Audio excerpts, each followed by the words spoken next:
Assalamualaikum warahmatullahi wabarakatuh. Halo pemirsa setia Sultan TV dimanapun Anda berada. Kembali lagi bersama saya Raud Lorida dalam dialog Bincang hari ini.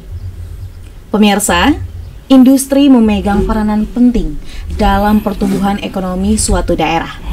Adanya eskalasi besar-besaran dalam bidang industri ini memang memberikan banyak sekali keuntungan untuk beberapa pihak.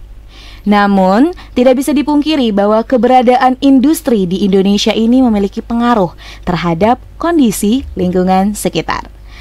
Berbagai kasus yang berkaitan dengan industri dan juga lingkungan sudah banyak sekali. Begitupun di Provinsi Banten.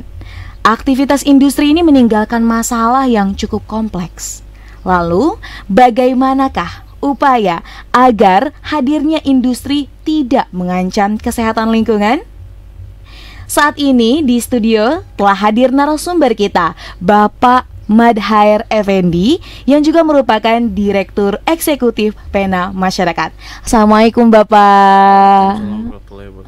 Apa kabar nih Pak? Alhamdulillah sehat. Alhamdulillah sehat.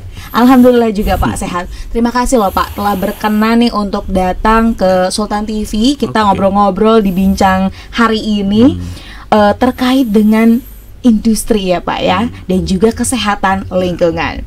Baik Pak, Pena Masyarakat merupakan organisasi lingkungan hidup yang hadir untuk mengkritisi dan mendampingi isu-isu lingkungan, baik dari kebijakan maupun dampaknya terhadap kehidupan kita sehari-hari. Nah Pak, melihat persoalan industri dan juga lingkungan tentu sejalan dengan hadirnya Pena Masyarakat. Belakangan nih pemirsa telah ramai nih terkait polusi udara karena kebocoran pipa di Kota Cilegon. Saya nih Pak ingin mendengar terkait komentar Bapak terkait hal tersebut. Bagaimana nih Pak? Ya, bicara Cilegon berarti ya, kondisi kemarin dia dengar cerita beberapa hari lalu kan sempat adanya kebocoran lah ataupun adanya kejadian yang memang tidak diindahkan, tidak enak juga, apalagi kondisinya pas subuh-subuh lagi kan, yang harusnya kita menghirup udara segar.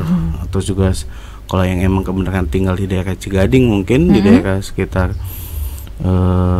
ya daerah sana, ya mungkin suasana laut dan sebagainya kayaknya enak gitu, tapi ternyata adanya kejadian kemarin itu juga sangat mengganggu khususnya masyarakat, dan juga balik lagi mungkin ke beberapa pekerja yang memang bekerja di sana. Ya bicara kejadian kemarin mungkin sangat mengagetkan. Kalau ini kayaknya mungkin baru sekali kayaknya yang besar ya, tapi kalau kejadian yang hariannya pun kalau mungkin Teh Rida ataupun masyarakat Banten sendiri melewati dari Gading sampai ke arah Anyer, kalau yang peka mungkin hidungnya kebenaran tidak pilek ataupun tidak ada gangguan inian, itu pasti akan tercium aroma tidak enaknya ke wilayah itu. Palingnya itu situ. Jadi memang kalau kita melewati daerah-daerah tersebut, jangan karena yang kemarin karena peristiwa yang lalu ya Pak ya, tentu hari-hari biasanya pun ternyata tercium lah ya, seperti itu. Mungkin kemarin dengan fenomena yang kemarin terjadi, ini menjadi satu peringatan juga ya Pak ya, dan juga sebuah evaluasi yang bisa dilakukan. Nah kemudian Pak, menindaklanjuti terkait hal tersebut, menurut Bapak nih, apakah pemerintah ini sudah tegas mengawasi aktivitas pengolahan limbah oleh industri? Ya, bicara ngomongin pemerintah mungkin dari tingkatan paling atas kali ya, baik itu dari kita mau sebut dari pemerintah pusat maupun pemerintah daerah, yaitu di pemerintah provinsi dan juga pemerintah kota kabupatennya. Ya bicara apalagi Banten terkenal juga, apalagi Pena sendiri sempat dapat data bahwa industri di provinsi Banten itu pada tahun 2021 kalau tidak salah itu hampir 15.068. Berarti banyak banget dong industri di provinsi Banten itu. Terus juga kalau ngomongin secara jumlah orang dan jumlah wilayah, kalau hampir semua kebanyakan industri, ya pemerintah hari ini seperti apa tindakannya? Selain ngomongin peraturan, berarti juga kan harus ada penindakan. Nah, penindakannya juga dan juga jangan lupa pengawasan terhadap si industri hari ini. Ya hari ini pemerintah jangan hanya menunggu pas kejadian. Betul. Tapi adanya evaluasi. Biasanya kalau kayak kita waktu sekolah mungkin, kalaupun hari ini di yang mungkin kuliah dan sebagainya, ada per semester, laporan per semester, laporan per tahunan, ataupun laporan selama dia berdiri si industri itu harus ada laporan yang terinput, yang bisa kita juga lihat, masyarakat awam ya, umum gitu, tidak harus lembaga LSM ataupun lembaga lingkungan, tapi masyarakat yang sedang ingin mencari akses informasi. Misalnya contoh fenomena industri kemarin kimia Chandra Asri, ada aktivitas yang adanya kebocoran. Nah, kita di saat mau kita cari informasi terkait Chandra Asri, selain profiling si industrinya, ya minimal kita tahu laporan per tiap bulan, apa saja yang sudah dilakukan, apa saja yang sudah dia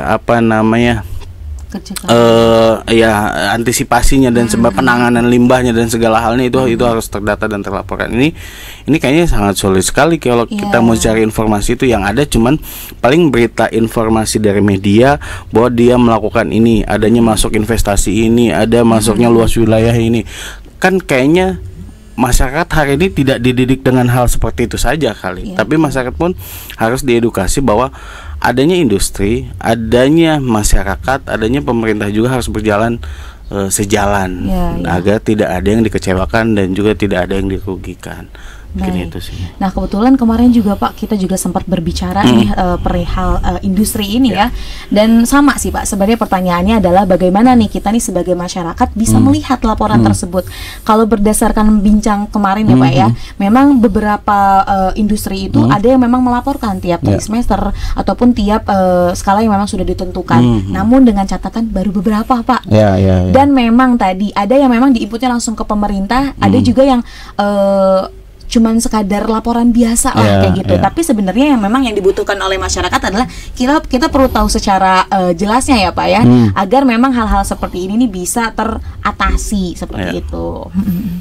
Kemudian nih Pak, kalau kita tadi bicara tentang bagaimana masyarakat ini bisa mendapatkan akses untuk melihat informasi tersebut, ya itulah harapanlah, semoga nanti bisa ya Pak ya, segera. Harus. Ya betul. Lalu nih Pak, apa sih dampak yang akan terjadi jika limbah industri ini tidak terurai secara optimal gitu?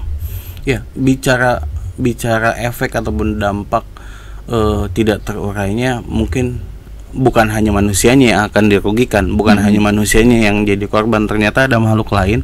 Apalagi makhluk lain ini juga ciptaan Tuhan, yang memang sudah Tuhan prediksi, sudah Tuhan juga ciptakan bahwa mereka akan menghuni di makhluk ini juga, itu juga akan terdampak.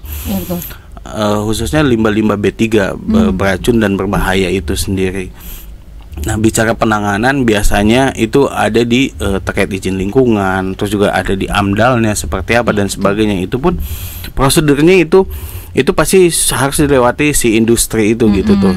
Dari kalaupun misalnya industri ataupun pemerintah ini sudah memberikan izin, berarti pemerintah pun harus terus mengawasi. Selama dia pembangunan ataupun selama dia nanti selesai maksudnya berjalan si industri. Nah, dari izin-izin itu dan juga informasi itu ada hal juga yang memang harus dipublikasi, yang harus diakses juga terhadap si masyarakat, dan bukan hanya sebatas izin, yaitu laporan per yang itu tadi semester dan sebagainya. Dan juga ngomongin pengaksesan, pemerintah pun harus terbuka. Siapapun yang meminta, jangan bahasa dikecualikan juga, karena ini apalagi yang datang ke bumi Indonesia, khususnya juga Provinsi Banten dan juga maupun di kota kabupaten mana aja di Provinsi Banten, ini harus terbuka karena adanya industri ataupun apapun di sebelahnya pasti ada masyarakat, ada yang berdampak. Masyarakat awam ini harus ada tanggung jawab dari pemerintah di tingkat mungkin paling bawahnya ada lurah ataupun kecamatan. Kasih edukasi ataupun mereka ngajak terlibat akademisi, mungkin mahasiswa ataupun siapapun yang memang ahli di bidangnya untuk melakukan edukasi. Jangan bilang investasi ini hanya untuk nanti ada pekerjaan untuk menghilangkan batasan omongan-omongan kayak gitu kan. Ya saya mau ngomong bullshit gitu tuh, karena ini pun akan terdampak kepada para pekerjanya, akan terdampak terhadap lingkungan sekitarnya dan juga ciptaan Tuhan lainnya. Kalau tidak mengurai, maksudnya salah mengurai, salah juga penanganan, ini berefek kepada semua makhluk hidup, kepada masyarakat ya, dan juga hilangnya juga kalau kebenaran pena sendiri ini akan merampas ruang hidup masyarakat dan juga makhluk-makhluk lainnya. Baik. Nah, selanjutnya nih Pak, menurut pandangan Bapak, seberapa efektifkah regulasi yang ada terkait penanganan limbah industri di Provinsi Banten? Nah Pak, tapi kita tahan dulu karena jawabannya akan kita temukan di segmen selanjutnya.